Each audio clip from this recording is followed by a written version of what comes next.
So I have always prayed, albeit I think somewhat like sporadically. I didn't have good structure in my spiritual life before, and I think that was part of what really led me to wanting to go to church as I started approaching 40 and just realized that whatever I was trying to do wasn't working. So that led me to Hoboken Grace. I think that's where I started to realize kind of the depth of the opportunity to engage with Christ through prayer and other means. And it was actually through the 24 hours of prayer that I signed up for. I think it was 15 minutes one Friday morning, and I felt called to it. And then in the time that I was doing it, even though it was just kind of a few people online, everyone was cameras off, you just had a few prayers you were going through, there was something about it that really connected with me, and that I felt there was something powerful happening there. So it was probably 3 to 6 months later that in a prayer request, I actually asked for someone to reach out to me.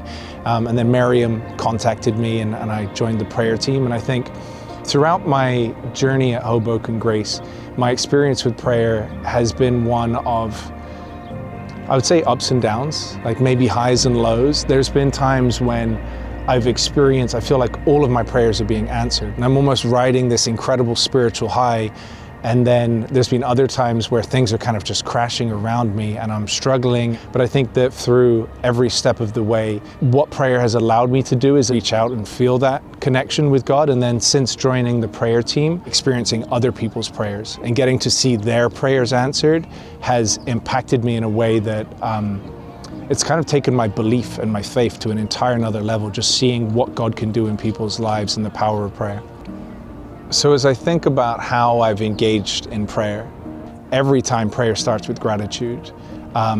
It's always finding things to be thankful for, and there's so many things to be thankful for in our lives. So I think I start with gratitude, and then I move on to, are there things that I want to ask for? A lot of the times it's for other people first, because again, being part of the prayer team, there's so many different needs that people have that they share with us. And then finally, what is it that we want, or what is it that we think would be helpful for us, but obviously with the understanding as well that we don't always know what we need.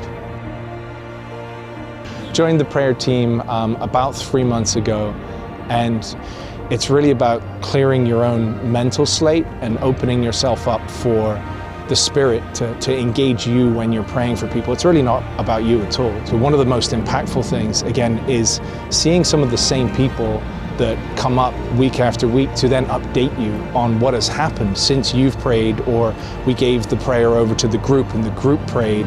People have felt the real impact of prayer when people come together and pray for them. And I think that really opens my eyes to the power of prayer, what it can be, what it can mean for the church, and this desire to want to share it with as many people as possible, and ideally have people come up for more prayer, join the prayer team, get more engaged, and help kind of lift that part of the church.